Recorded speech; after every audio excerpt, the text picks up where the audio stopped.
La dynamique enclenchée par les chefs d'État de l'AES est également en question à Bobo Dioulasso.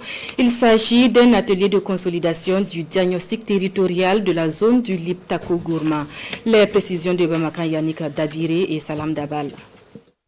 La stratégie de développement spatial pour le Sahel et la méthodologie d'élaboration des plans d'action stratégiques territoriaux au cœur d'un atelier technique ici, à Bobo Dioulasso.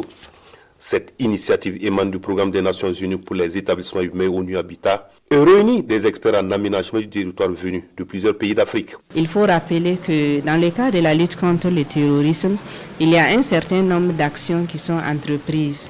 C'est-à-dire il y a des actions militaires et ce faisant nous tirons notre chapeau aux forces de défense et de sécurité, mais aussi aux volontaires pour la défense de la patrie qui mènent un travail formidable sur le terrain. En plus de la réponse militaire, il faut adresser une réponse de développement pour pouvoir résoudre la question du terrorisme de façon durable et holistique. Un atelier technique qui vient consolider les acquis déjà engrangés en la matière par les différents gouvernements de l'Alliance des États du Sahel.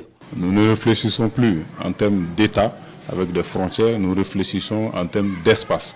Donc c'est pourquoi nous sommes en tout cas là pour partager les expériences que nous avons acquises aussi et aussi nos priorités en termes de développement de l'espace du Liptako-Gourma. Le premier objectif, c'est d'abord faire en sorte que ceux qui sont dans la salle, nous puissions maîtriser le contenu de ce qu'il y a dans ces documents stratégiques pour pouvoir être des ambassadeurs de ce qu'il y a comme contenu. L'atelier régional de Bobo Dioulasso se déroule du 20 au 24 janvier. Il s'inscrit dans le cadre du projet Résilience Sahel initié par ONU Habitat en partenariat avec le programme des Nations Unies pour le développement et le Royaume de Suède.